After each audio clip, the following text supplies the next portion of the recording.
Good morning, folks. Hello, hello. Happy Monday. Welcome back.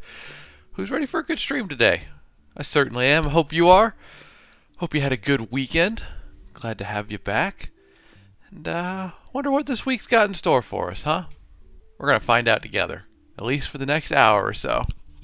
Slendy, what's up, my guy? Raffy, good to see you, y'all. Welcome in. Hope y'all had a chill weekend. Restful. Maybe exciting. But mainly restful, huh? Got to recharge on these weekends. I don't think I did a good enough job of that, but that's all right. That's all right. We make it. That's what coffee's for, right? Guys, how you doing? Slendy, hello, hello. Welcome in, my guy. Y'all, it's gonna be a good week. It's gonna be a good week, I think.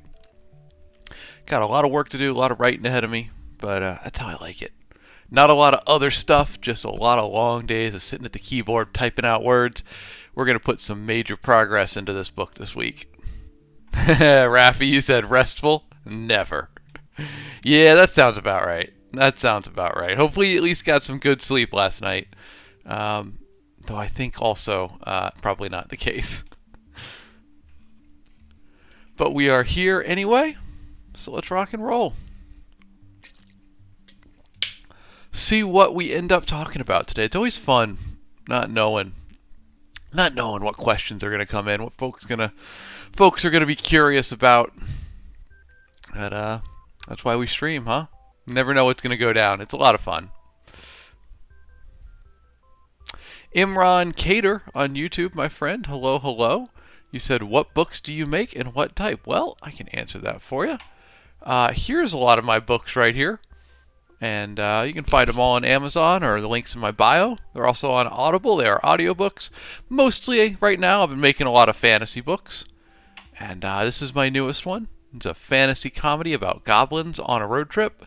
on a quest to save the Dark Lord, but they're goblins, so you can imagine they mess it up in a lot of wacky and whimsical ways. It's very fun. Thank you for asking, and thanks for dropping by. If you got any questions, please let me know, my friend. I am here to answer them. Mini Jim said, how many times a day do you think about the Roman Empire? A classic question there. Not as much as I could do. You know, we could get those numbers up. Not often enough. Michael Alamy, what's up, my guy? You said you just started Paragon 2. Going to be a longer read now that law school has started. Hey, congrats on law school, dude. That's nuts. That's really intense, dude. Rock on. But I hope you enjoy Paragon 2 as well. And I will work with Luke on getting Paragon 5 all touched up, finished up, and shipped. Got to finish out that series for you, so it's waiting for you when you get there, huh? Imran, you think you've read one of my books? Which one? Which one do you think you've read before?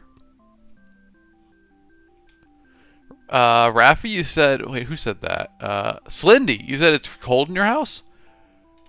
Cold, man. It's the middle of summer. Where are you living that it's cold right now? Maybe you just got that AC cranked? Jack Ann, welcome in. Good to have you. I had a pretty good weekend. I'm not mad about it. Could have used some more sleep last night, but that's my own fault. How about you? Good weekend? Exciting stuff? Gotcha. Okay, Slendy. Your parents keep it freezing. That's why it's cold. Well, speaking as someone in Houston, enjoy that cold, dude. I was driving to hockey yesterday. It was 103 out. Probably that was a localized reading off of my car thermometer that was getting hotter because of the pavement and whatnot. But still, it was brutally hot. Jack Ann, we're in the same boat. Could have used more sleep, but that's my own fault. Absolutely. It's tough, right? It's all linked together. You gotta make sure you stop work. And I'm speaking from a self-employed perspective, so it's a little different, but I at least have to make sure I stop work at the time I'm supposed to stop work. Because if I don't and I work later, it goes, the work hours extend a bit into the evening. Then your whole evening shifted back. Then you get dinner, you do a few things. Suddenly it's like late and you haven't even relaxed yet. And you're like, but I really want to relax for an hour or so. And then you miss sleep and then you're tired the next day and the cycle perpetuates. So here, let's set a goal for the week. The goal for this week is we are going to stop work. And we're supposed to stop work at the end of the day, and we're going to focus on working during work hours, resting during rest hours, and actually getting good sleep. We're going to do that together, y'all. Can we do that? Can we make that happen? I think we can.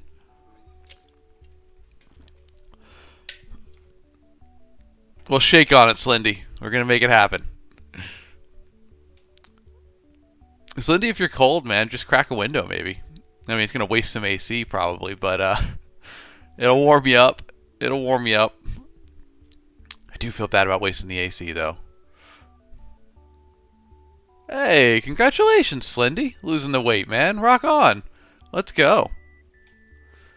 This email never works at gmail.com. Hello, my friend. Good morning. Happy Monday. I hope you had a good weekend. Anything fun to speak of? Shobster, bro. You said, I'd love to see some of your work. Anything on Amazon I can buy? Well, good news, my friend. They're all on Amazon. And in fact, there's more than just pictured here, but they're all in the links in my bio. If you like fantasy, you got these top 3. And if you like lit RPG, right down here. What would I recommend? I would say if you're looking for something fun, you can't go wrong with Wriggly Little Hands. It's a comedy fantasy about goblins on a road trip. It's very goofy. Very D&D-esque. If you like silly stuff, kind of Terry Pratchett vibes, I'd recommend this. They're all audiobooks as well. So if you want that, they're on Audible. If you want something a little more serious fantasy, can't go wrong with Servant of Rage. More intense, kind of like Dragon Ball Z meets Highlander, almost, if I was given a description. But yeah, check them out. See what might interest you. I appreciate the question. Jack Ann, you said you were twiddling around with your website you're building. You're not a tech person. What website builder are you using, Jack Ann? because there's a lot of easy ones out there that make it a little more approachable, you know. Finn, what are my thoughts on 1984? I'm assuming you mean the book and not the year. My thoughts are that we are getting frighteningly close to it in reality, and I'm greatly displeased about this. It's not a happy place to be. I liked that book remaining fiction. Oh, Melissa, congrats. You said first day of second grade for your little one?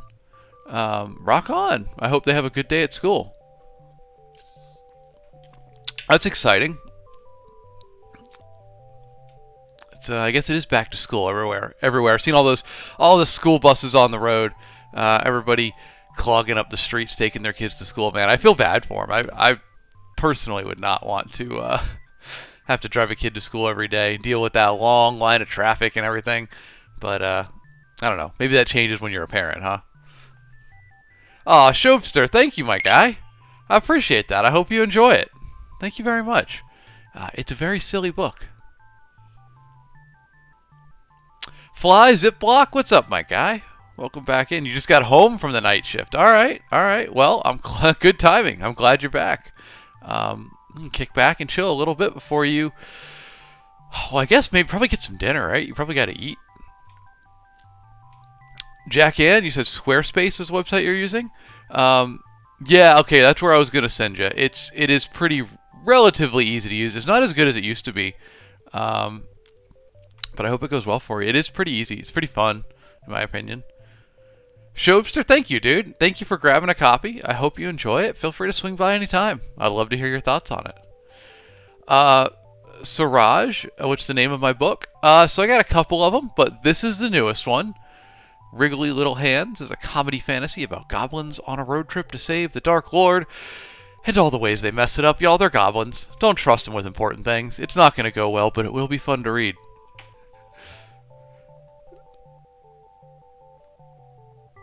Kubli, you don't want to see me grow my hair back, man.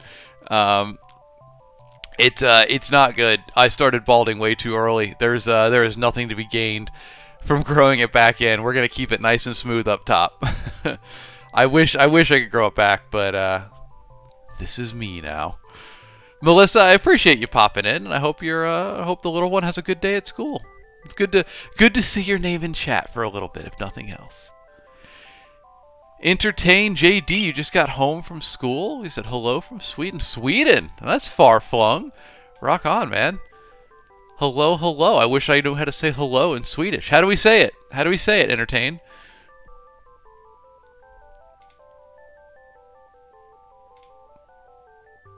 Kubli says middle-aged balding strikes again. Man, I'm not even middle-aged. I started early on the balding. Riftfall said, we got a lot of night shifts in here. You just got off your night shift as well, 5 p.m. to 5 a.m. All right, we got the night shift crew rolling in. Kind of that transition point, I guess. Night shift's ending and day shift's beginning. So we're tipping over that edge, huh? Davey, you said best way to get out of a writing rut. Davey, this is kind of my go-to advice for it. There's two aspects to this. You got to determine, is the rut that you're in because you're tired, you're overworked from writing, or is it just like writer's block? If you're overworked, just take a little break. Let it relax for a little bit. If it's writer's block, what I think you need to do, and what works for me, is getting my brain kicked into creative high gear. And the way I do that is I set a 5 or 10 minute timer, depending on how bad the block is. And then during that timer, while it's running, just got to sit down. You just got to be typing, man. Hands on keyboard, adding words to the story. Don't worry about if they're good words. You can fix that in editing. But just make yourself write for that timer. What I find is by the end of that timer, my brain's going. It's in creative mode, and I'm ready to go. You just kind of got to get through the initial slog of like not wanting to write. But just, set that timer, write until it's done, and see where you're at. I feel like for myself and for most people I've told this advice to, it helps get them out of the writer's block. Pulling for you, though. Fingers crossed. CW said, what do you do when you come to a fork in the road with writing? Oh, like writer's block. Okay, so like a question I just answered pretty much. I'll say the answer that I just gave about setting the timer and working during it. My other answer is if you don't know where to take the story, think about what would be most exciting for you. and try to write that. If you're really not sure what direction to take the story, feel free to write just a little way down one path you think the story could go, then stop, go back to that decision point, and take it a different way for just a little bit. It could be, a couple paragraphs, could be a couple pages, but just take it in different directions and see which one you like best, and then follow that one. You are always allowed to go back and change the course of the story as much as you want. Oh, thank you for the follows, y'all. You are too kind. I appreciate you. Welcome in. It's a pleasure to have you. Oscus Boscus? That's fun to say. What's up, my guy? Happy Monday to you. Siraj on YouTube said, how do you get the sentence and words from your imagination? Really, it's just practice. If you do it enough, you kind of start to get to like a flow state where the words just kind of flow from brain to fingers to keyboard. And it's really nice. I really like it. It's really just about capturing that flow state. Kind of just settle into it, get some music going, minimize distractions, and just kind of think. Hands on keyboard, get to typing. Bare Feet Guru says on YouTube, says, I'm a teen writer and I'm not sure how to continue the story I'm writing. Okay, so kind of what I said earlier would be my advice. Think about what's the coolest, most exciting thing that could happen in the story next. What are you most excited about happening next? Write that for a little bit, then stop, go back to that decision point and write something else, a different direction with it. And then, maybe do that 2, maybe 3 times. And then see which one you like best and continue in that direction. I'm a huge fan of writing in a way that you think the story is most exciting to continue. Kubli, you said, who is the main illustrator who works on your books? Okay, so my most recent covers are done by Ivan Shavrin. Shout out to Ivan. Dude rocks it. He did Wriggly Little Hands. He also did a Wriggly Little Assistant. You can tell the art styles are pretty consistent there and different from the rest of my stuff. So yeah, Ivan's the one I've been working with most recently. Big fan of him. Dude's awesome to work with. Incredible artist. Zipblock, you said you realized you missed the map stream again. Hey, no worries, man. If you pop onto my YouTube channel, all the streams are recorded there. You can watch the whole playback of it. It was a good one. It was our best stream ever. We had 324 concurrent viewers at peak and like 6,000 viewers total. So we were rocking and rolling, man. It was awesome. Feel free to go back and watch the replay. Mare Bear, good to see you. Good morning to you. How you doing? I hope you had a good weekend. Welcome in. Lauren Johnson, good morning. Good to see you.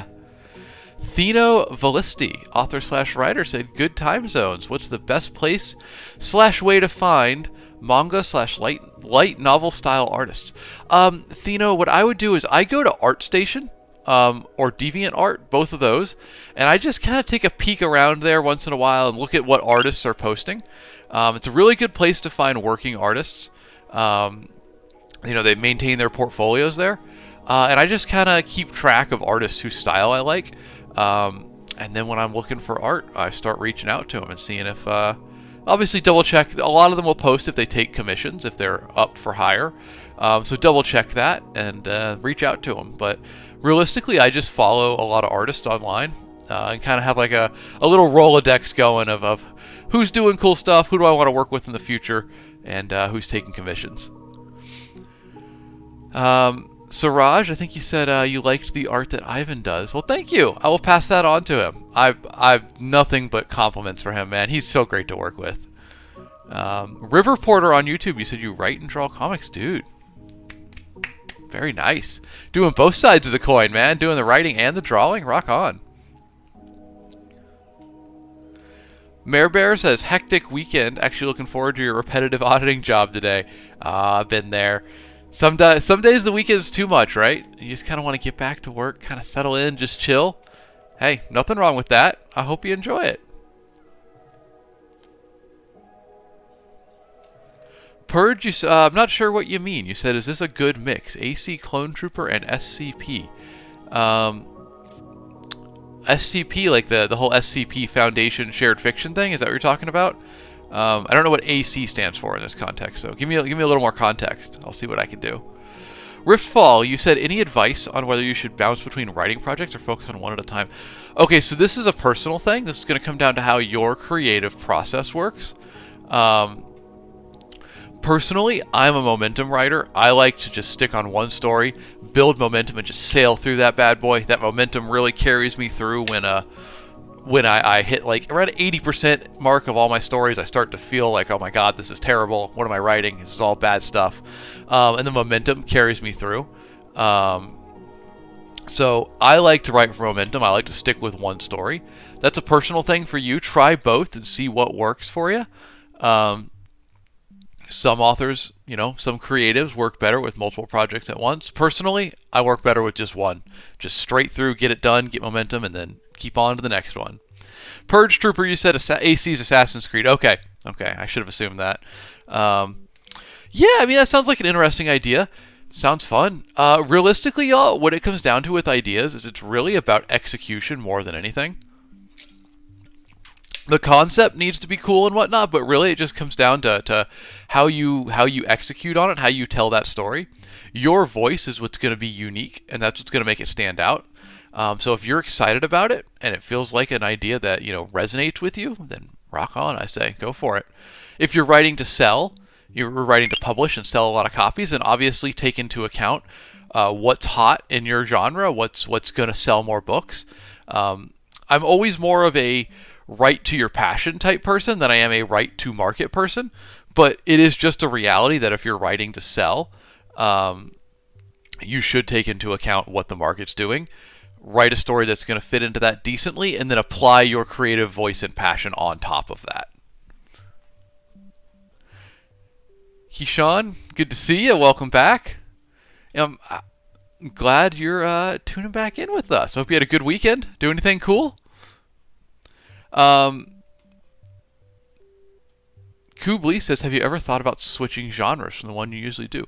Yeah, Kubli, I've switched around a little bit, which is not really a wise decision for an author who's trying to sell books for a living. I should be more consistent. My backlist is very, very different. Like, these are all lit RPG. This one's sci-fi. These two are fantasy. Then these are straight up like fantasy lit RPG, and then these are straight up fantasy. Of different varieties. This one's dark and intense, this one's like a thriller, and this one's a comedy fantasy like road trip story. So yeah, I've switched around a lot in my genre, and that has definitely been a bad decision as a working author trying to build a consistent mix or a consistent tone. So I think what's important is if you're writing to sell, not just writing for passion, you should find the genre and tone that you like most and stick with that one. And I have not done that well. So, yeah, don't do what I did. Be a little more consistent with it. Thino, you said, does self-publishing to websites like Royal Road count as being published? Thino, I think that it certainly does. Obviously, publishing has different contexts, etc. But there's nothing wrong with it. In fact, there's really cool stuff happening on sites like Royal Road these days. I think that it's an evolving part of the industry, and we should put some respect on the name for the people that are in there publishing chapters every week or every day for some of them. Look, man, to write, you just got to be a writer. To be an author, you just got to have a published story, and that counts to me. And there's some really cool stuff happening in there. Fan fiction, too. I think fan fiction's just as worthy. Tide and Terror, good to see you. Good morning. Hope you had a good weekend. Thanks for tuning in with us today. We're glad to have you. Kyle Wilkinson on YouTube, same to you, my friend. Good morning. Happy Monday. Keyshawn, you said, I live in Germany, and we went to the Felsenmeer. It's like a hill you can climb. Okay. What do you do? Is it like a hike? Is it a hike up the mountain, or is there something else you do there? Sounds pretty sick, though. Always love a little bit of nature on the weekends. Tide and Terror, you said there's still hope. Rebecca Yarros wrote military romance, then a dragon fantasy that blew up. Oh, yes.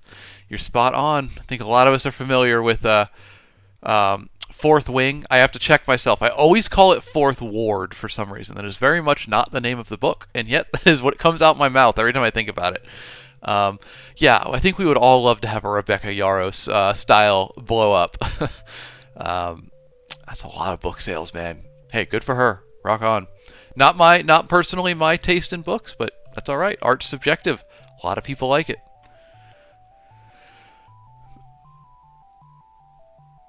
Purge Trooper, I would say when it comes to those sort of elements in your stories, Do what's most exciting to you. Think about what would be coolest, what you're most excited to write, and stick with that. That's kind of my guide light when it comes to anything like this. I pick a book that I think is going to do well in the market. I've not been as good about that in the past. I'm trying to do a little bit better with that now. And then the rest of it is just literally what speaks to you, what resonates you think would be exciting, and go with that. Fat Frog, do I write full time? I do. Yeah, that is for now that is my job. I've been writing full time since 2018. Some years are more stable than others based on book sales and publishing deals. But we are in 2026. I'm starting a 2-year business plan that I've got some ideas on how to kind of really take everything I've learned from the last 7 years of authorship and try to kick it into high gear and make it even more steady. Because I'm still doing this full time, but the money's not great. It's up and down. Some years are good, some years are bad. 1 year's been atrocious, but it's averaged out to a decent full-time salary, low to decent. So we're going to try to kick it into high gear in 2026 and try to make it into something that's really steady. Purge Trooper, for a comic, should you do minimal writing? I've never done comics or screenplays. But yeah, I mean, comics are hard because you gotta convey story in a lot less words. I've never tried it, but it seems fun. Max Wilson on YouTube, no joke, is one page count as a book or a piece of paper? I don't think one page counts as a book, but it could count as a story. Stories can be as short as a couple sentences if they're complete. So, yeah, I mean, it depends on what you're trying to write, right? Tide and Terra, you said thoughts on dealing with the imposter syndrome that comes around. Yeah, my thoughts on it are it never really goes away.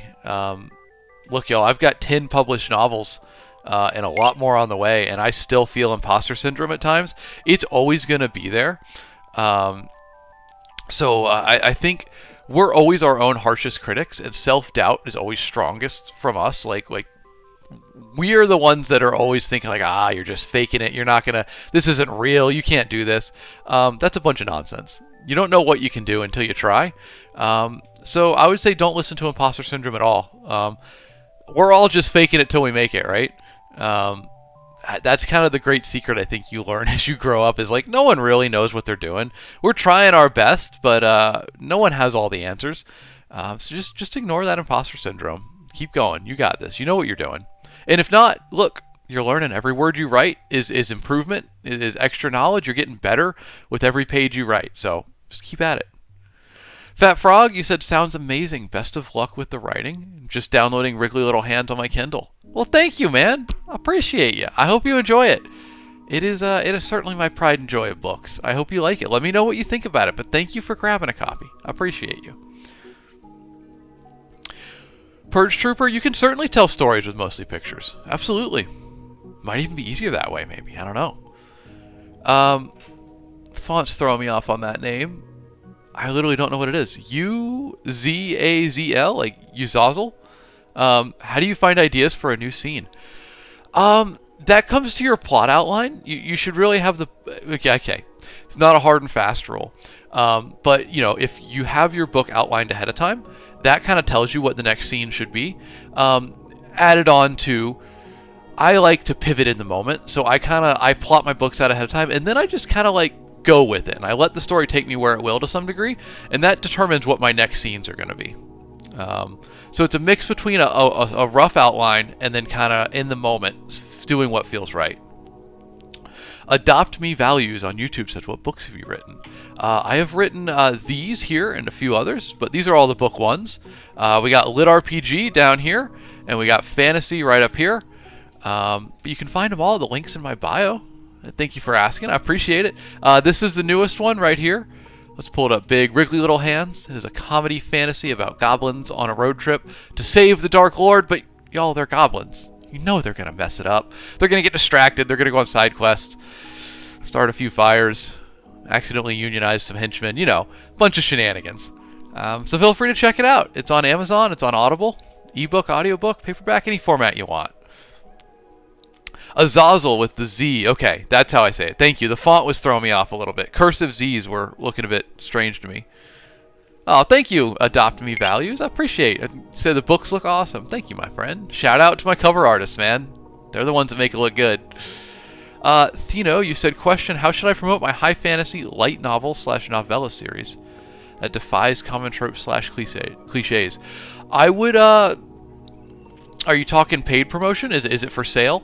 Or is it like on a Royal Road or equivalent? Because I think promotion's hard. I don't have a lot of answers with promotion. I think the best thing you can do is be involved in the communities. Be in the communities where your readers are, and be involved in a meaningful way. Provide value, meaningfully interact. I think that's a good step towards promotion. Beyond that, I don't know. Things get interesting. I'm still figuring it out as well. If I was better at promotion, I would be making more money in this job. But we're still learning promotion. The reality of it is, guys, I got into writing because I love writing. And then I learned you also got to sell the books. And I was like, oh no. Adopt Me Values. Have I sold many of my books? Yeah, I've sold a fair few. This is my bestseller still. I think Warden's probably at around.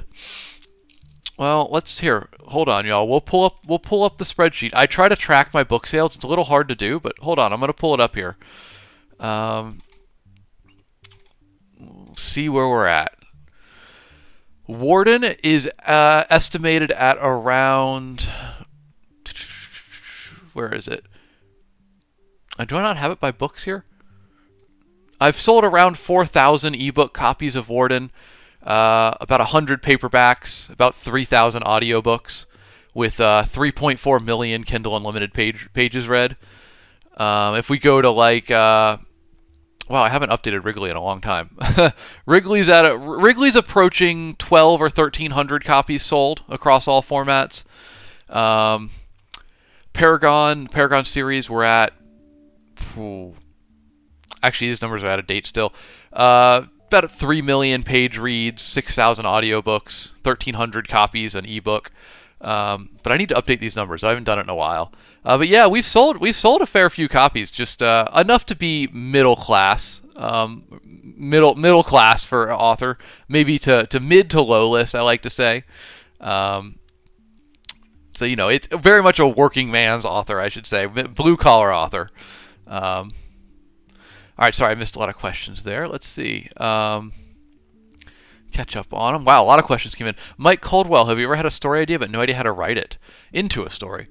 Yeah, for sure. For stories that feel more ambitious or just outside my realm of experience, definitely. The important thing is just take a stab at it and try, Midnight Raven over on YouTube. Hello. Welcome in. Good to see you. Hope you're doing well. It's fun to have you in stream and not just Discord. Let's see. Joey said, hello, man. How's your day? What's the new book about? Oh, thank you for asking, Joey. And hello. New books right here. It's Wriggly Little Hands. It's a comedy fantasy about goblins on a road trip to save their Dark Lord and all the wonderful, wacky ways they mess it up. It's very much a comedy, very lighthearted, very goofy. Links in the bio if you want to check it out. Appreciate your interest. Keyshawn, you said your messages are getting deleted? TikTok's pretty aggressive about the filtering sometimes. I'm sorry about that if they don't come through. Try to send them again. Maybe change a few of the words if you think any of them are maybe triggering the filters. Adopt Me Values on YouTube said, how do you make the front covers? Wondering as I start making a book. So my covers are done largely, I hire artists for it. So this one right here, Wriggly Little Hands, and its prequel, A Wriggly Little Assistant, are done by Ivan Shavrin. He's the cover artist I work with right now. But I've worked with a lot, as you can tell if I pop over here. We've had a lot of cover artists over the days, different styles for them, but yeah, I always hire out an artist to do it, give them general thoughts for the book, what kind of the vibe I want there, and then I let them, rock and roll. Lauren Johnson, maybe you've done this, but can you give a brief synopsis of your other books, not the newest one? Yeah, totally, Lauren. Thank you for asking. So, Warden is a sci-fi lit RPG trilogy. It's dystopian, set in the near future, and it focuses on a story that takes place inside of a very immersive virtual reality video game, as well as outside of it in the dystopian world characters live in. It's like Ready Player One in a way. Rise to Glory is a fantasy lit RPG, so again, near future, focuses on esports getting really big, and the main character competes in a semi-pro league, and if he wins his big main tournament, he gets to go pro and maybe get that iced coffee sponsorship. It's kind of like D&D meets like World of Warcraft. It's kind of like the game they're playing. Paragon, right here, is a 5-book series. Basically, it's like far future. Portals open up, monsters spill out all around the world, and heroes who get powers and can level up go into the portals, fight the monsters back to their source, and close them, making everything safe again. It follows some main characters who do that. The Far Wild is a Jurassic Park-esque thriller. It's a fantasy. Lots of big monsters running around in a primordial jungle trying to eat people on expedition. Very, very Jurassic Park thriller vibes. Servant of Rage is darker. It's more like Dragon Ball Z meets Highlander. Focuses on 3 brothers who discover a powerful and sinister magic that could change the fate of their people or rip them all apart. Depends on how you use it. And Wriggly Little Hands is the one we've said most recently, comedy fantasy about goblins on a road trip. So I'm pretty bad at talking about my books, but hopefully those were okay descriptions. But they're all linked in my bio, so if you want to go read their back cover copy or their reviews, they're on Amazon. Please do. And Goodreads. Tara, you said... let's get Mare Bear real quick. You said, how do you get out of a rut? The last few days I just sit at my computer and sigh. Mare Bear, set a timer for like 5 minutes. And while that timer's running, just make yourself write in the world of your story. Doesn't have to be good. Doesn't even have to be writing that you're going to keep. But just for that 5 or 10 minutes, if you really need it, just fingers on keyboard, man, typing out. I find that by the time the timer expires, my brain has been kicked into high gear. It gets me through the, I don't want to write. And just by the time that timer's done, I'm like, I'm in creative mode. So I'm having fun, and we want to kind of keep rolling with it at that point. If that doesn't work for you, Mare Bear, let me know. We'll give you another exercise to try.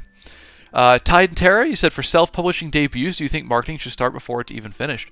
No, probably not. I think you should wait on it, especially it's hard to market a book one. It's really hard to market it.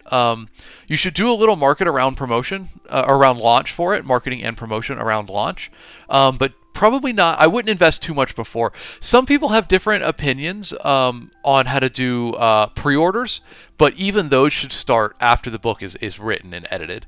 I've seen folks use pre-sales as a way to motivate them to finish the book. I think that's playing with fire. Because a lot of things could happen. It's hard to write books. It's hard to finish books. And I wouldn't want to market before I have a finished product. Jack Ann, here's an interesting question. You said, what's an abstract author milestone you hope to achieve? Abstract?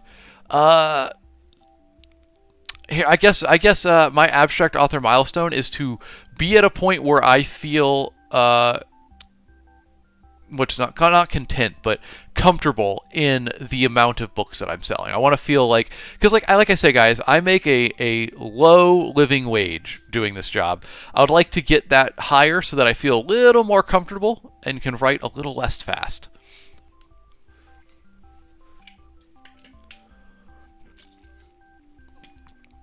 Azazel, it is not too much to have a story that goes through different time ages from book to book. That's totally fine. I've seen that done before. As long as the story is interesting, you can do whatever you want, really. Be creative with it. Dino Abdovic, welcome back. You said, how's it going? I'm curious. I got to ask, what inspired the name Wriggly Little Hands? It really came about. So originally this book was actually called Horses, Wagons, and Dragons, a play on planes, trains, and automobiles. But people that I was telling it to, or just kind of like telling the story about the story and whatnot, they just weren't getting the connection. It wasn't obvious enough. So I figured that title, while fun, just didn't work well. So honestly, it kind of was untitled for a long time as I was writing it. And then I wrote a sentence in the book that was like, the goblins did something with their wriggly little hands. And I was like, oh, that kind of works. And I think that conveys the vibe of it really well. So that's kind of how that name came about. I think I don't think it's the best title. Like, I like it personally, but it's a little bit abstract. I think I'm kind of shifting in my opinion on how to name books to something more literal. Like, I think there's a lot of value in, like, aside from its amazing success, like the recent movie K-pop Demon Hunters. I think that that's a good title in that you get the pitch of the movie from the title. Obviously, there's more to it than that, but I think titles that really tell you what to expect from the book very quickly are really the way to go. And I think Wriggly Little Hands doesn't do that well enough. It gives you more of a vibe for the story, but it's probably not my best title ever. I'm bad at titles, y'all. That's a weak point. I'm really bad at them.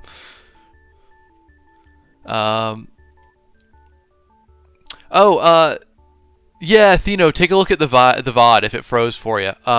We are 37 minutes into stream, if that helps you find what my answer was. It would have been a few minutes before this. Rafi, you might gotta take a nap. Hey man, it's all good. It's all good. If you're sleepy, buddy, it's all good. Take care of yourself. Lauren, you're very welcome. I'm glad to give you that answer. Thank you for asking, and welcome in. It's a pleasure to have you. Thanks for dropping by. Jack Ann, thank you for the gifts. You're too kind. And everybody who did a heart me today. Slendy, Melissa Lee, Tide and Tara, Jack Ann. And then Jack Ann with another gift, y'all. Thank you very much. You know how it rolls around here. Gift for a gift. So if you give a gift, you get a gift. Goblins for all of you. For Slendy, for Tide and Tara. Jack Ann, you gave an additional gift, so another goblin for you. And Melissa Lee, I think you've run because you take your kid to school, but thank you very much. A goblin for you as well. Y'all, you know the rules. Don't feed them after midnight. Hide every match in your house. And I'm sorry, your house will never be clean again. They are absolute menaces. But they're cute. It makes up for it, right? Keyshawn, thanks for tuning in. Hope you have a good one. Lauren Johnson, you said... Oh, no, I'm sorry. Real quick, this email never works. You said, how do you pace yourself when writing? I have found, through extensive trial and error, how much I can comfortably write in a day, 5 days a week. Because I can write, like... I mean, I've written 20,000 words in a day once. Given that was a deadline crunch, and that was about 23 hours of writing, so that was hell. Don't do that. That's my max.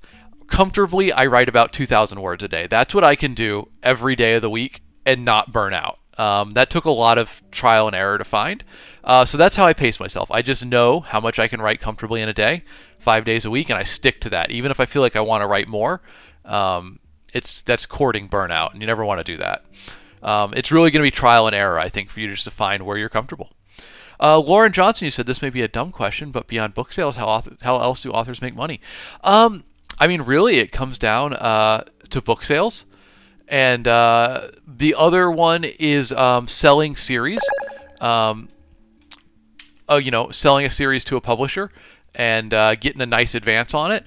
Realistically, that advance is coming out of future book sales. So it's still book sales, and it really just comes down to you just got to sell books. That's really just the best answer. I mean, obviously, if you get really popular, you might sell the film rights for one of your stories. That would be awesome.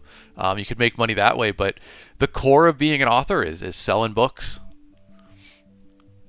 Midnight Raven, you said, don't forget to mention the Discord today. You are spot on. Thank you very much for that. Y'all, if you enjoy this stream community and you want to hang out with us outside of stream, here's our Discord link. I just dropped it in chat. We'd love to see you there.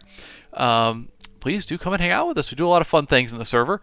It's also linked in my bio if you want to grab it from there, but please do.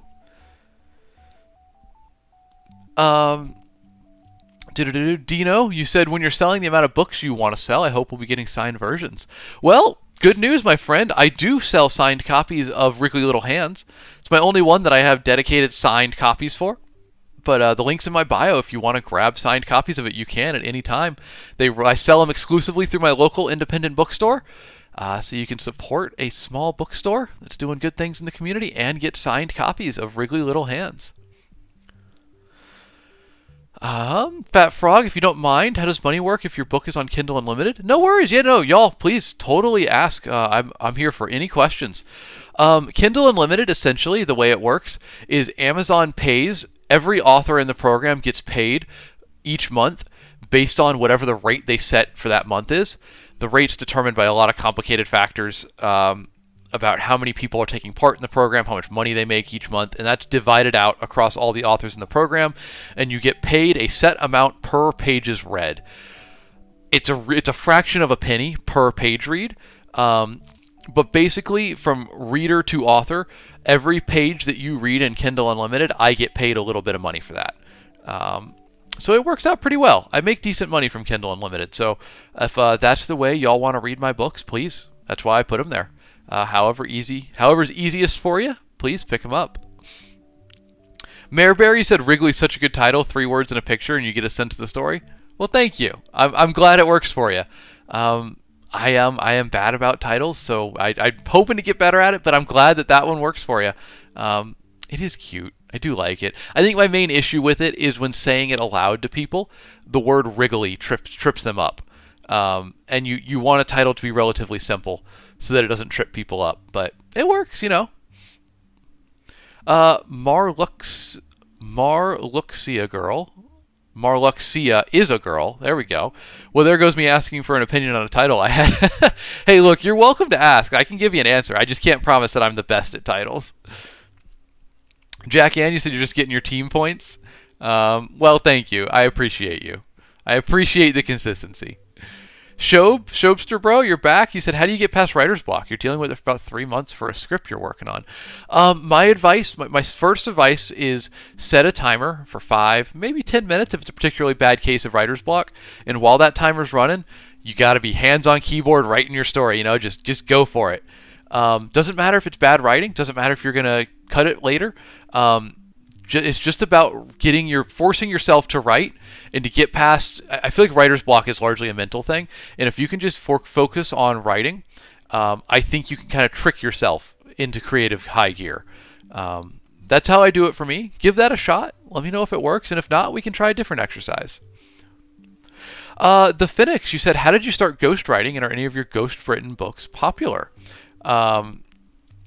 So I don't actually know about how popular any of my ghostwritten books are because I largely am not involved with them. The publisher would give me a contract and a concept for the book, and I would write it and deliver it, and that's kind of the last I would hear. I wouldn't even know the finished title, cover art, anything. So if I do come across them in the wild, I would need to recognize them based on the plot elements and the writing itself. I don't really go looking for them, though, because it's kind of just I almost don't want to know, right? Like, it feels different to have ghostwritten a book and just handed it off and it's like not mine anymore. So I almost kind of don't want to know. I don't think any of them were like you know, hugely popular titles, but based on the fact the publishers kept asking for them, they were clearly making money. So take that as you will. They were obviously selling some copies. Phoenix, thank you for the heart meat and the tiny hot dog. I love it. Thank you, my friend. Goblins for you. Gift for a gift, as always. Mare Bear said, how do you feel about pen names? I think pen names are great. Alex Knight is a pen name. I didn't really want one initially. Kind of came about through my publisher, my first publisher, really. But I think pen names are good from a pure practicality standpoint of you get to pick it, so you get to pick a name that might work better on books.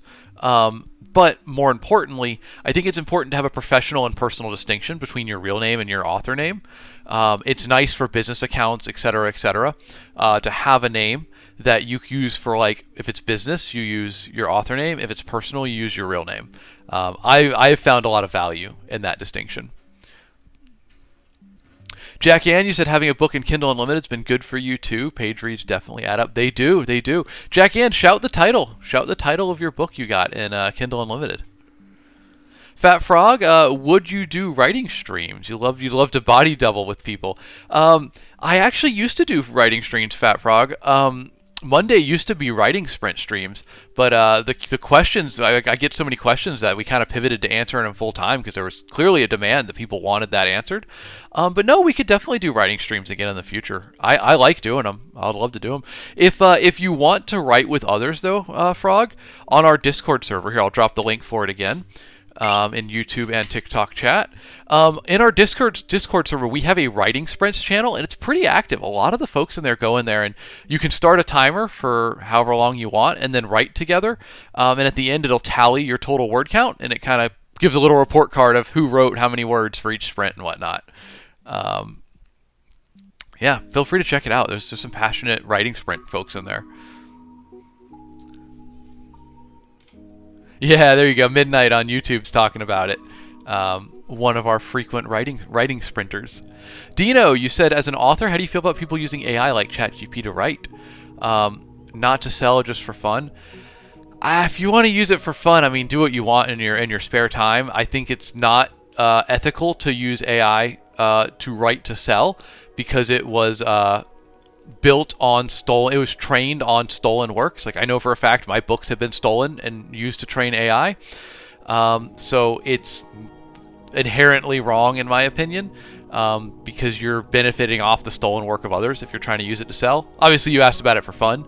That's a personal decision for you. Personally, I stay away from it. I think since it's such a hot topic issue, I just completely stay away from it and do all my stuff organically. But that's a decision for you. That's up to you to decide. Dandy Al, do you prefer typewriter or laptop? Oh man, a typewriter's way cool. I have a lot of fun on the typewriter. It is unfortunately not efficient if I'm writing to actually get a certain amount of words done in a day. But it's certainly fun. I definitely write on my typewriter just once in a while to have a good time with it. When I don't have a high word count I'm trying to hit for the day. But when it comes to speed and getting words on page, man, you can't beat a computer. It's just so much better. Fat Frog, you're definitely going with a pen name. Rock on. Phoenix, Alex Knight's not your real name. I feel lied to. Hey, but maybe it's cooler than my real name. Shobster, would you consider reading others' work, giving opinions and thoughts? I appreciate the ask. In our Discord, we have a writing share channel if you want to share it and try to get some feedback from folks in the Discord. Personally, I will give a little bit of feedback, but I just don't have the time to read the full works of people requesting it, because it's all I'd be doing all day.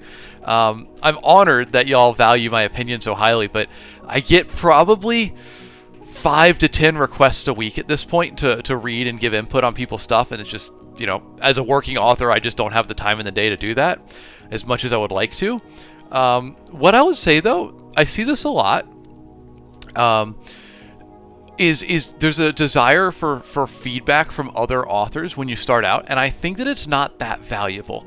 I think that what makes your writing unique is your own unique voice, and the only way you cultivate that is by trusting yourself and by writing and by practicing. If you go to a writing workshop, you're going to get some advice that, if you critique a story, you'll get some advice that is clearly in one direction and something you need to improve. But you'll also get a lot of people saying different things, because art is inherently subjective.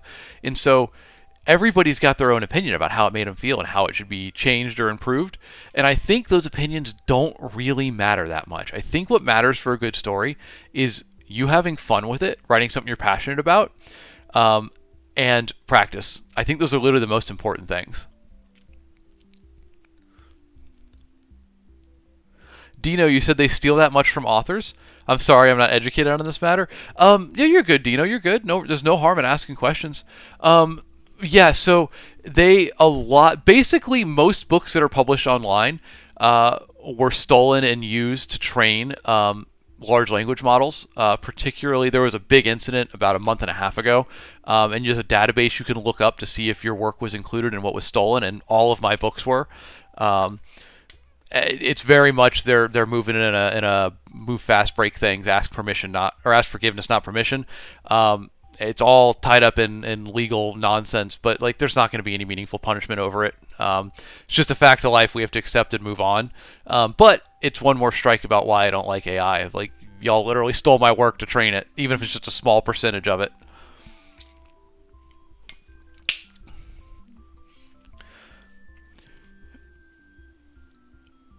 Jack Ann, you said your work was stolen as well. Yeah, I'm sorry to hear that, but basically everybody that's published online, a lot of our stuff was stolen. AI is not moving in an ethical way presently, at least the companies that are managing it. Tide and Terra, I don't think that they will stop stealing works to train it until there are meaningful punishments for it, and it takes a long time to get those in place. AI is developing quicker than any sort of rules imposed on it are, any laws.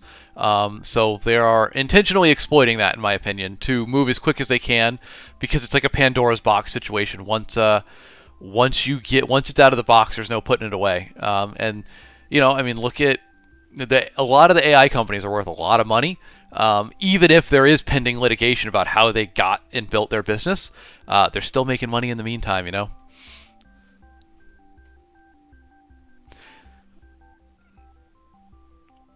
Paul Jones, you said, how long has it taken you to write a book?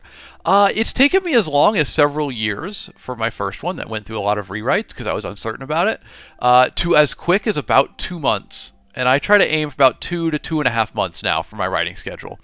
So that's what I aim for, but that's a bit of an accelerated schedule simply because, I write for a living. So a constant stream of books, near constant, about 4 books a year is what I aim for, is very good for my bottom line. So I try to stay to that routine.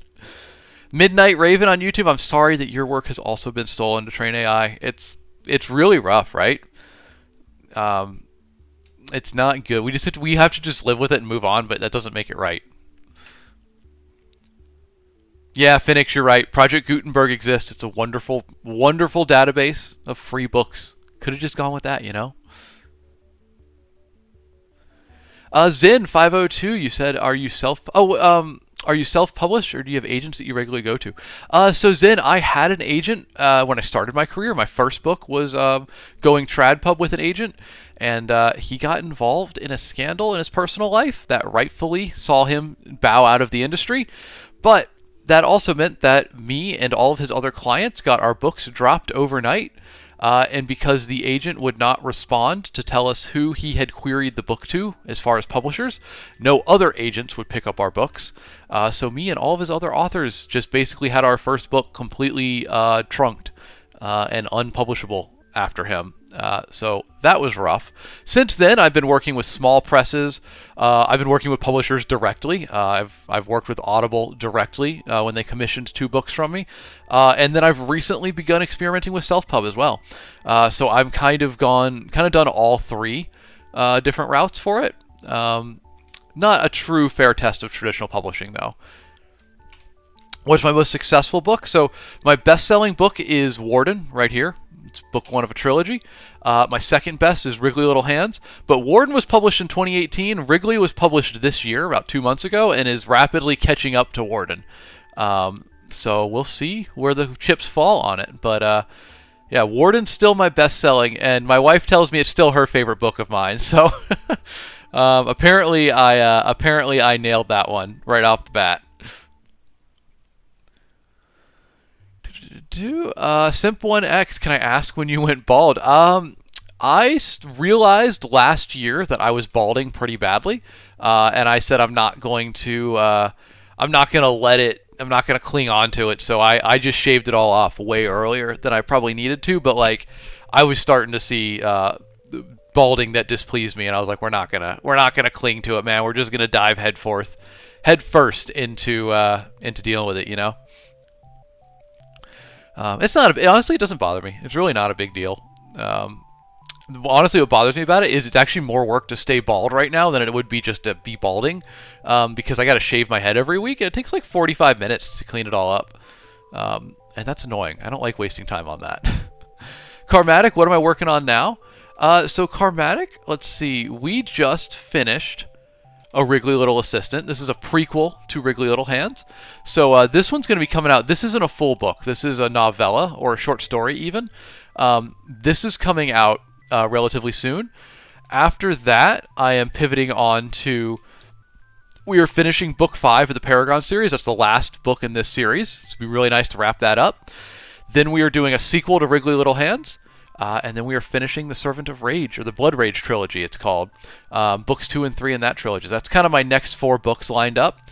I'm hoping, we're going to see how fast I can work. I'm hoping to have 3 of those done by the end of the year. We're going to see. That's ambitious. But we're going to take a shot at it. Joe Metri Desh, how do I write dialogue? It's tough, my guy. Speak it aloud is a good tip for if you're having trouble with it.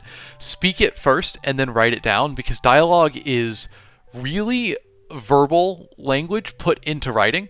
And there's a lot of shortcutting, there's a lot of colloquialisms, there's a lot of slang involved in it. So if you're having trouble with it, try to speak it and then write it down. And if you need to double check it, read it aloud after you've written it and see how you feel about it. Legion, you have a question. Are you a full-time author? I am, Legion. I am the babiest, smallest time of full-time authors, but I do make a living off of it. It's just a very little living. We're working on growing that. I'm very honored that I get to do this job full-time. It's kind of insane. I've been doing it full-time since 2018. And now we're just working on making it a little more stable and reliable. Titan Terror, do you have any books in big boxes like big box stores like Barnes & Noble? What's your thoughts on those stores? My thoughts on those sort of stores are they're a great place to be, but you really need publisher support to be meaningfully in those stores. There's a lot of books in those stores, and what's going to move copies in there is having a publisher supporting you that has reps that are going to talk with the bookstore and get you placed in high value areas. So that could just be cover facing out on the shelf. That could be one of those tables when you walk into the store, they have like their new books put on there. Those sort of promotions are what's going to really get attention on the book, as well as a holistic marketing plan, like the whole thing. So it's nice to be in those stores. They'll move copies, but really it needs to be part of a larger plan. There's a lot that goes into it, honestly. I don't have any books in big box stores. You can order Wriggly Little Hands through their websites, but they don't stock it on shelves. I've been working with local bookstores. I'm in one bookstore right now locally. I'm about to be in another one. What I've found, unfortunately, though, is it's just not really worth the effort. It takes a lot of time to convince the bookstore. Like, you need to talk with them, sometimes give sales numbers, etc., to get your book in their store. But there's just not that much foot traffic in your average bookstore to make it worth it. It needs to be an economy of scale where you get your book into a bunch of stores all around the country to really make that work. It's honestly, at this point, a better investment of my time to focus on writing my next book and wrapping it into a launch plan centered around Amazon and Audible. Because they're going to do the work of attracting readers to the book through their algorithm. So as long as I market correctly and get books that make the algorithm happy, their algorithm will push people to it, and I'll sell way more books that way. I would like to be in more physical bookstores, but it largely comes down to a vanity thing. Without the support of a big traditional publisher, I don't think it's going to meaningfully move copies for me. Alicia, good morning. Welcome in. Hope you're doing well. Hope you had a good weekend. Kent Clark, what are common mistakes most authors make? Personally, and this is a very personal one. Oh, wow. Okay, so Senshin on YouTube, you just asked, how do you get over the first draft perfectionist paradox? That's literally what I was just going to answer Kent's question with, of what are mistakes you see authors make. Oh, and Lauren Johnson, if you want to support my local bookstore, there's a link in my bio. You can buy a signed copy of Wriggly Little Hands through them. They're the only place that I sell signed copies. But sorry, thank you for that. I wanted to shout out Books by the Bay, my local bookstore. I do love them. They're a great store. Senshin, to your question, and Kent, to your question, I think that a lot of authors struggle with perfectionism and getting their first book right. And they have this idea. I mean, even I was like this, of my first book's going to be the one, man. It's going to put me on the map. It's going to blow up. It's got to be perfect. The reality is that's not how it goes for most folks. And I think it's hurtful to focus on that. You should really focus on writing your first book, getting it out there, doing what you can with it, and then write the next one, and the next one, and the next one. Make yourself successful by being inevitable. Just keep practicing and getting better and improving your craft. Don't look at writing as, I'm going to write one book and it's going to blow up. The reality is that's not how it goes for most folks. Instead, take a long-term approach and go, I'm going to write a lot of books and get better and better and better until one of them blows up. So Senshin, that's what I would say for how you get over your first draft perfectionism, is just know that your first book isn't going to be your only book. You're going to have more. They're going to be better, and every book you write is going to be better than the last one. And Kent, I would say that's a common mistake, is focusing too much on the first draft book. Just keep getting better and better. Karmatic, thank you for the heart me, by the way. I appreciate that. A goblin for you, my friend. And welcome back. Good to see you. Dodger, you said my books look sick. Thank you. I'm glad you like it. Here, I'll flash over to them again real quick. They're all on Amazon and Audible. Audiobooks, ebooks, paperbacks, any format you want. Feel free to check it out. Leisha, I have plugged the Discord twice today, so I'm doing better. Thanks to Midnight Raven on YouTube who has reminded me. I appreciate that. Someone asked a question I wanted to answer. I lost it in here. There we go. Lauren, you asked, what was your previous job, and how did you decide to just make the plunge to be an author? So I actually made a really smooth transition, and I think that's the way to do it. So what I did was I worked a 9-to-5 job. I was the communications coordinator for the Florida Attractions Association. Basically, that an association who work with all of the attractions in Florida to give them best practices, et cetera, et cetera. Let them share information so they can all work together to make tourism a bigger industry. I worked that job 9 to 5, and then I would go to the library after work. I would get fast food takeout, eat it in my car on the way to the library. Then I would work 7, 8 o'clock to like midnight or 1 a.m. at the library, and then go home, go to sleep, work the next day, repeat. And that was how I wrote my first book. But the transition, what I did was I started taking on part-time business writing as a freelancer in my spare time, just writing copy, content, anything people need for their businesses. That built up a client list, and through those clients I eventually got connected with like other longer, larger writing projects. Might be like, a manual that a company needed written or a pamphlet. And eventually that got me in touch with some publishers, and I started ghostwriting books for them, specifically romance novellas. That turned into writing romance books full-time, ghostwriting.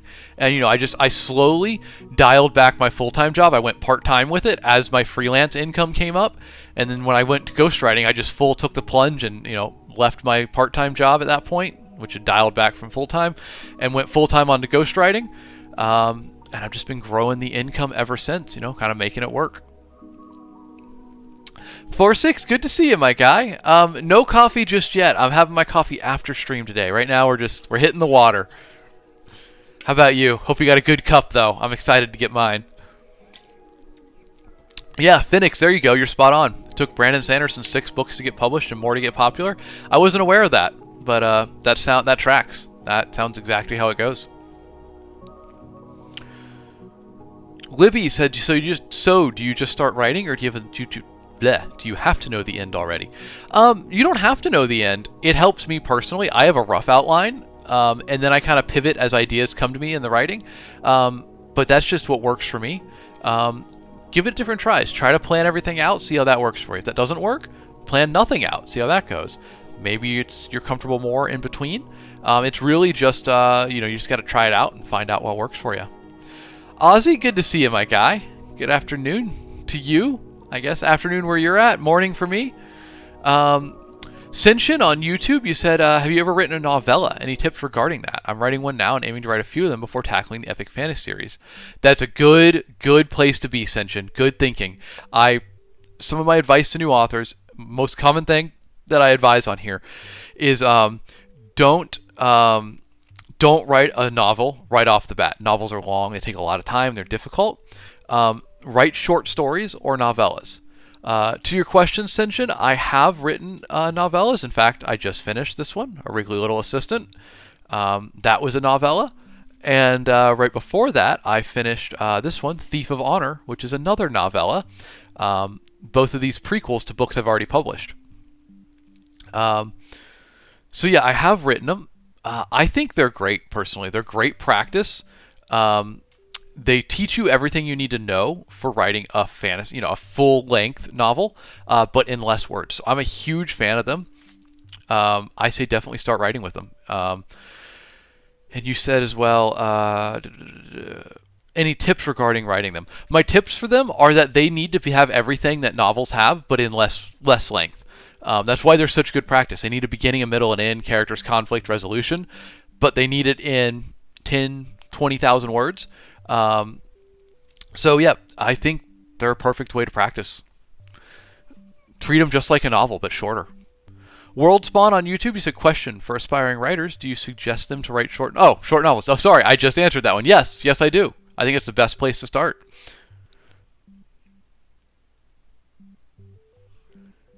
Oh, thank you, Senshin. You said Thief of Honor is has a good cover. Different cover artist on this one. Who did we? I'm blanking on who we worked with for this one. I'm sorry, I don't have the name right on tap. I don't know. I gotta look it up. Yeah, he did a great job on it though. Big ups to him. My publisher handled this one. That's why I don't know the cover artist as well. So they really worked with him. Thief of Honor is a prequel to Servant of Rage. That's gonna be this one right here. Dark fantasy, bit more epic, bit more intense. But that one is pretty much, it's all, I'm doing a final touch on it after 2 rounds of editing, but it's going to be out for free to newsletter and Discord members, newsletter subscribers and Discord members. So it will be out for free pretty soon. I really, it got delayed because of other deadlines, but I need to get it out there. Illogical importance. I have a question about writing. I've been working on a book, but struggling with transitions. Oh, transitions can be hard. Try this, illogical. Never end your chapters or your scenes on a really decidedly and that's the end, right? What you want to do is you always want to end your scenes with a hook that leads into the next scene because it keeps readers reading, but specifically, it'll keep you excited to write because you'll feel like you didn't finish what you were working on and you'll want to go on and keep working on it. It also makes your books really readable. So for transitions, the scene before the transition should have some sort of hook or lead-in that gets you excited about the next one. Other than that, transitions can really be done however you want. Don't focus on them too much. I think largely, it's easy to get in your head about making transitions really good. I think largely readers are just going to accept jumping from scene to scene as long as it makes logical sense. So I wouldn't put too much emphasis on about transitions. 4-6, you just woke up. Campus coffee shop's open in 10. Awesome, dude. Are you on a college campus or something? I missed that. That's the way to be, man. You can just walk to everything. I totally missed that. Phoenix, do I treat my streams like work? Yeah, pretty much. I consider this work. It's fun, but also, it is decent for my promo. It helps sell books. And I learn a lot as well being here with y'all. So it's very much work, but it's also fun work. Lauren Johnson, do authors benefit from books in public libraries, like money-wise? Yeah, not greatly, but definitely in the case of getting a couple sales from it, and then if people like the book, they'll talk about it and whatnot. So yeah, definitely we benefit from it. I think we also just benefit from it in the sense that a lot of authors like libraries. We appreciate what they do. They were meaningful to us, coming up. So it just means a lot to have our books be a part of that system. I don't think any of my books are in public libraries yet, but I'll be very excited for the day that they are. Jack Ann says, PSA, don't start your writing journey with an epic multi-POV fantasy trilogy. Yes, agreed. Start with short stories or novellas. It's the best place to start. They're quick, they're fast, you'll learn a lot. No Sage on YouTube. I'm writing a book and I tend to not describe the scene very much, like scene setting stuff with clothing and character features. How big a deal is that? Does the fact that it's action and dialogue heavy and in familiar settings compensate for that, or am I just lazy? Sage, no, if that comes down to writing style. That's a personal choice. If those aren't things that you focus on too much, that's okay. That can be your style. You probably need a little bit of it, but on the scale of minimalist writing to Jane Austen, who's going to spend 15 sentences describing a doorknob, you can be more on the minimalist side. That's totally fine. There's nothing wrong with that. If that's what feels natural to you and that's the way the story makes sense to you, then tell it that way. Rock on.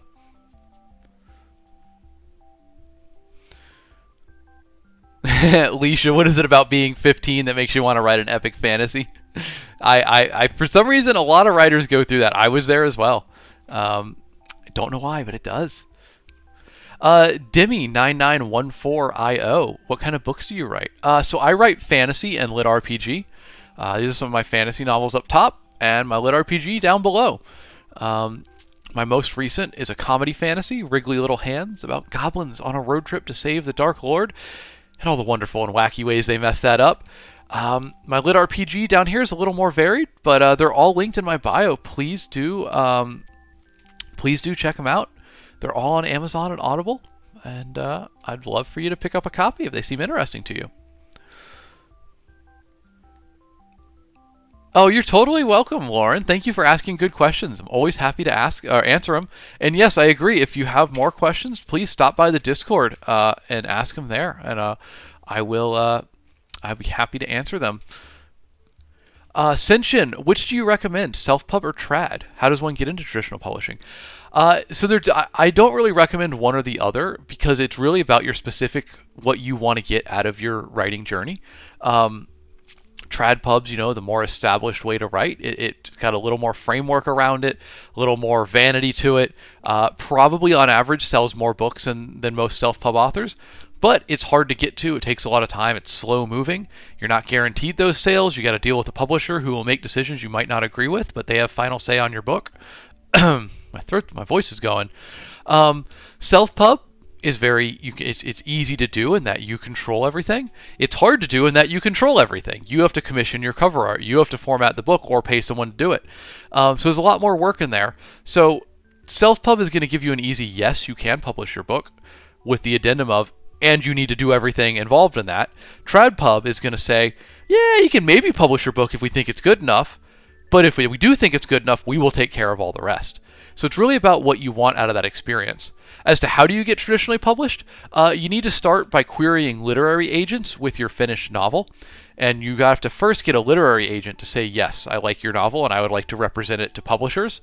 So that's step one. Look into querying literary agents. There's a lot of guides out there, or I can speak more specifically on it for you if you want. C Waters says, how do you get past writer's block?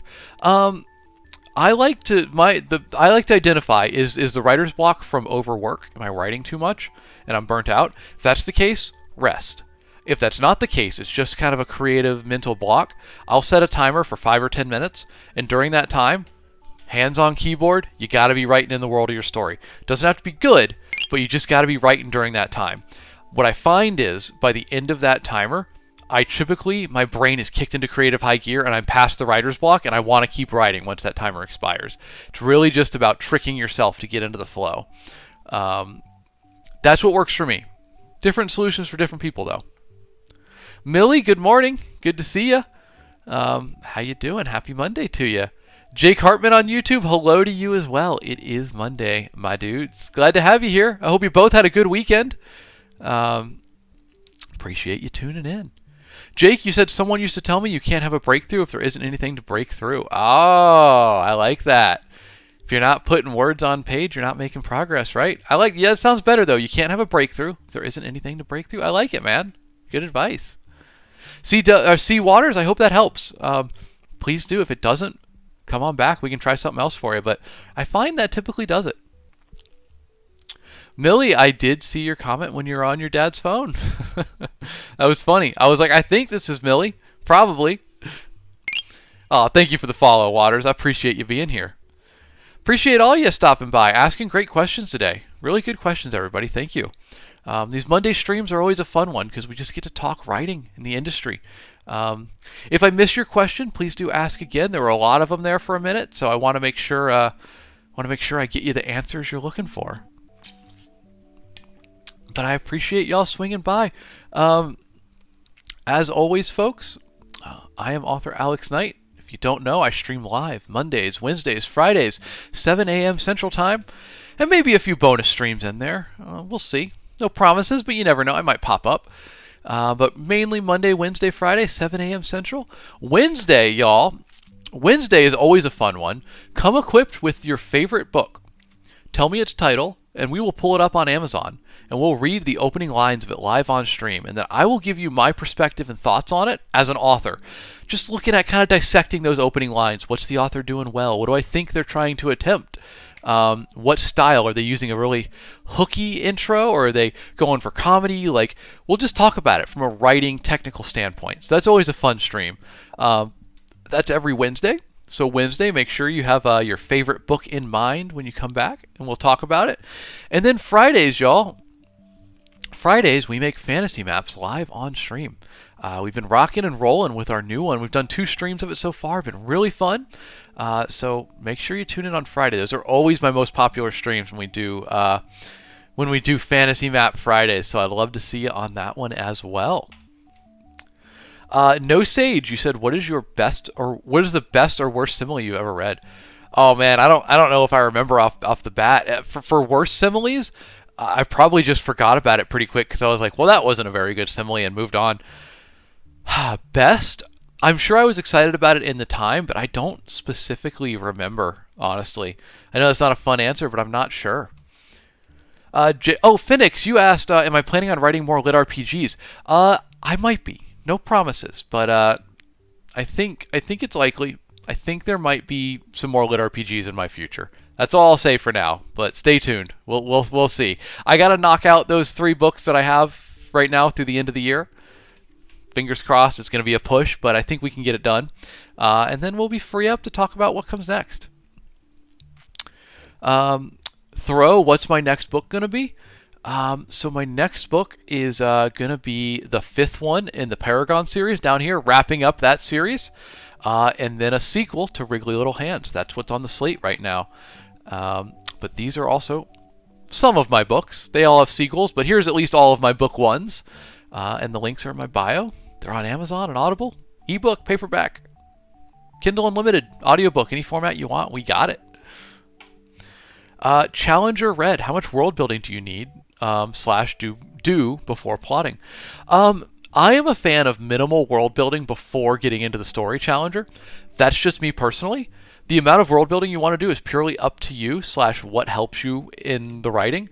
But I'm a minimalist, and I find that if I do world building ahead of time, I end up with all these pages and pages of notes and world building. That's cool, but maybe not helpful for the story.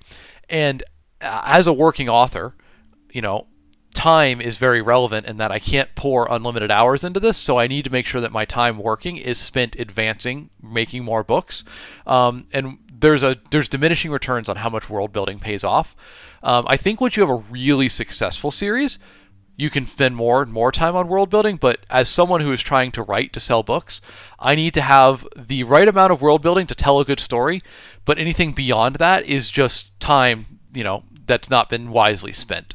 But it's really up to you. World building can be fun. I know some folks who literally don't even write books, they just do world building and make maps and details and holidays and calendars for their stories, and just have fun doing that, and hey, that works too. The Senshin, you said, I'm going back to scripting a video now. Thanks for answering the questions. Be looking forward to the writing streams and getting some writing done and reading Thief of Honor. Well, thank you, Senshin. I appreciate that. If Thief of Honor looks interesting to you, might I recommend the book that it is based around? If I can click on it correctly. There we go. Servant of Rage is out now in the same world as Thief of Honor. And it plays really well with Thief of Honor, its prequel. So you can read them in any order, but they will both add to each other. Since Thief of Honor is not out just yet, give Servant of Rage a look. Thanks for stopping by, man. I appreciate you being here, and good luck scripting your video. That's fun. Rock on, dude. Jake Hartman, you said, I've seen Dungeon Crawler Carl has a webtoon now. Which of your series, if you had to pick, would you turn into a webtoon? Oh, dude. Wriggly Little Hands. Okay, actually, hold on. It's a tough answer. Wriggly Little Hands would be a very funny, goofy webtoon. Because there's so many wacky scenarios in that book, it would be great. But Servant of Rage was written to be very visually interesting. Like, it's got a lot of cool visuals in it. So Servant of Rage would make a really cool, intense, like Berserk-esque webtoon. The visuals would just be off the charts if you're going for cool factor. But if you're going for silly factor, Wriggly Little Hands would be very funny. So between those two would be my answer for sure. Lauren, you asked a good question. You said I keep seeing I keep saying lit RPG, but you're not sure what that means. Lit RPG is a genre that's kind of developed in the last decade very quickly. It's blown up. It's basically books like Ready Player One, if you're familiar with that. Books where a character goes into a video game. That's how the genre started. It has since grown enormously to encompass many more tropes and styles. Its current most popular format is pretty much a fantasy world with the logic of like a D&D or a World of Warcraft applied to it. So like it might be a fantasy world, but there are distinct levels of power that you can gain and rise up through. Magic is very codified and it has a hard magic system. There are rules to it that you can learn and exploit. And then there's another one, another really popular one is a subgenre of it called System Apocalypse, which is basically the concept of some sort of governing system is applied on reality. Imagine if tomorrow the rules of D&D suddenly were how reality worked. What would that cause in terms of societal upheaval? How would people, what would they do to gain power and get stronger? How would that change societal hierarchies of, if people are inherently, greater or lesser based on a quantifiable power level? These are things that Lit RPG deals with. Specifically with one of the popular tropes is a very, very weak character finding a way to become very strong and watching them go weak to strong. It's Lit RPG is a whole new genre that's been growing very quickly. It's actually insane how fast it's been growing, and it's done a lot of cool stuff and continues to do a lot of cool stuff. Very innovative. Courtney, thank you for tuning in and for following. I appreciate you. You got to get back to work, but you love your stream. Thank you. That means a lot. I hope you have a good day at work. Happy Monday to you.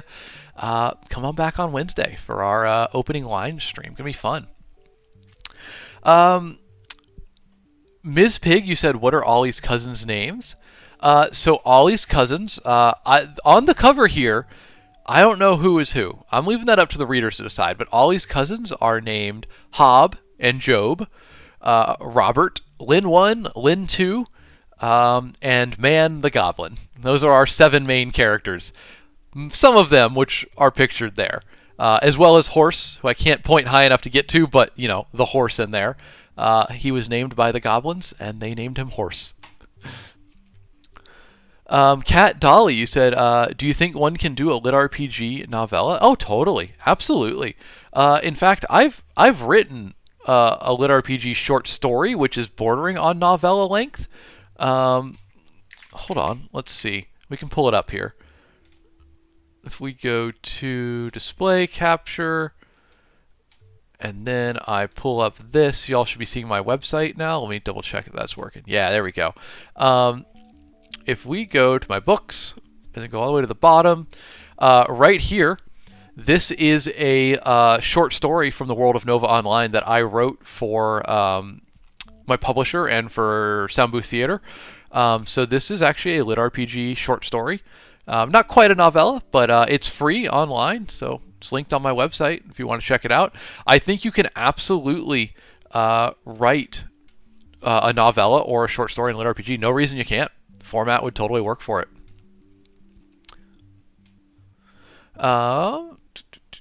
Let's see. Pumpkin asked, have I kissed any girls recently? Well, I kissed my wife goodbye on her ocean expedition she's setting sail on. So yes, but not since she's left, as one would hope. Jack R. Da. Is that the Citadel from Half-Life behind you? It is not, but I could see how people think that. It is actually the back cover copy, or the back cover art of Wriggly Little Hands. On the full wrap of the book, they're, coming on their wagon, ripping through the countryside, and then on the back cover is the Dark Lord's tower, because they're on a quest to save the Dark Lord. Ms. Pig, you're ordering it on Amazon today? Well, thank you, my friend. You're too kind. I appreciate that. I hope you enjoy it. Let me know what you think. I always love hearing your feedback. And also, guys, if you do read one of my books, please do leave a review on Amazon, Goodreads, or Audible. Reviews are proof of concept, and they help me get more sales and help me keep doing this job. Fat Frog, you're a Robert fan from Wriggly Little Hands? I love it. Robert is definitely the biggest cousin. I'm a big fan of him. Being big in Goblin World is very important. Oh, thank you, Kat. I hope you enjoy the short story. I wrote it a while ago, but I'm pretty sure it holds up. DePeach132, any tips for writing a book for an absolute beginner? Yes, absolutely, Peach. Don't write a book for starters. That's my number one tip. Write short stories instead. Short stories are 1,000 to 10,000 words in length. You can go a bit longer, but they require everything that writing a novel does. Beginning, middle, end, characters, conflict resolution. You need all of those things in a novel and in a short story. So writing short stories is going to teach you how to do those quicker than writing entire novels.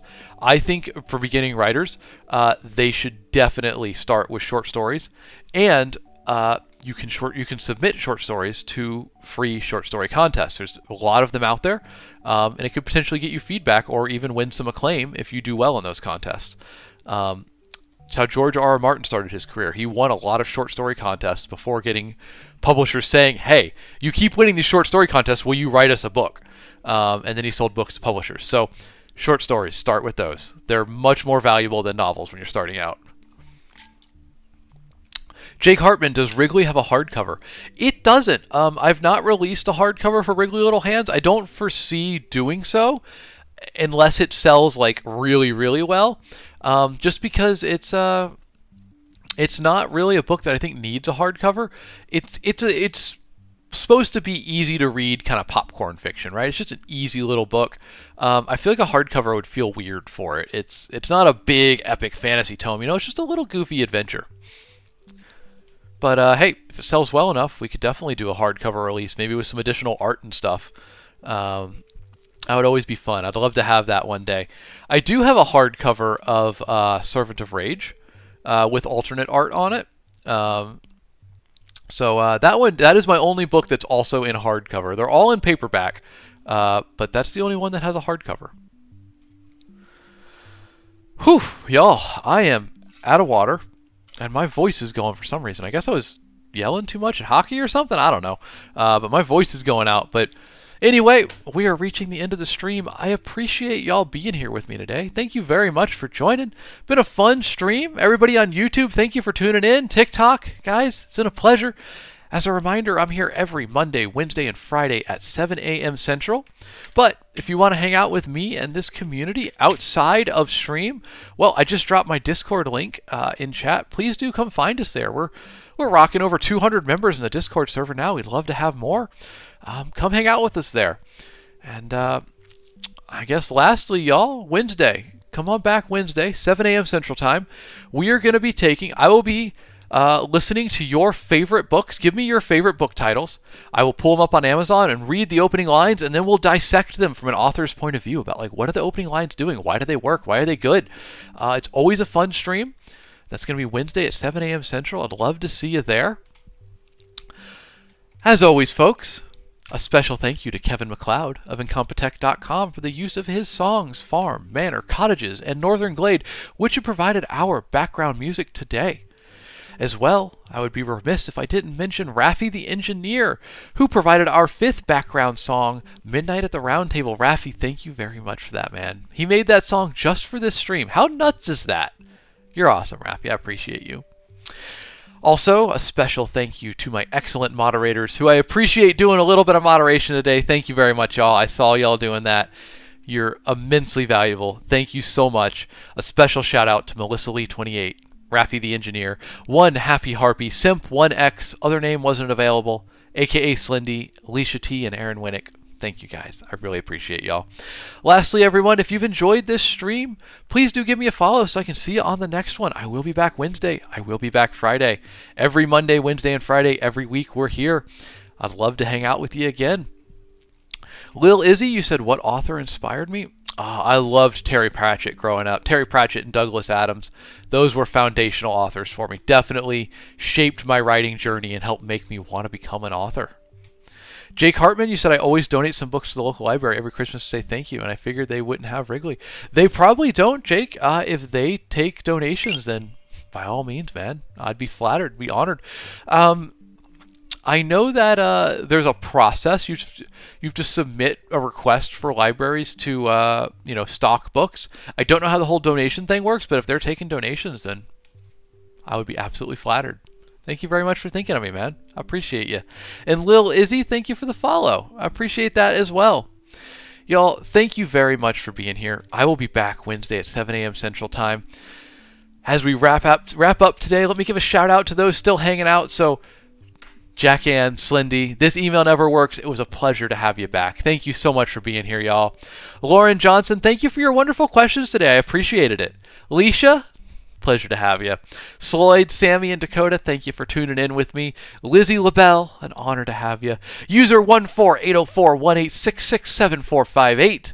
Chloe Martin and Syra Todd, thank you very much for being here. I appreciate it, y'all. As well, I'm not going to miss my folks on YouTube. Shout out to Jake Hartman on YouTube, Page Pals. We had a couple other. We had No Sage and The Ascension, Midnight Raven, and early on, Imran Cater. Thank you for hanging out, y'all. An absolute pleasure. I look forward to seeing you on the next one. Thank you for joining me today. We'll see you Wednesday at 7 a.m. Central, y'all. Rock on. Have a good one, folks.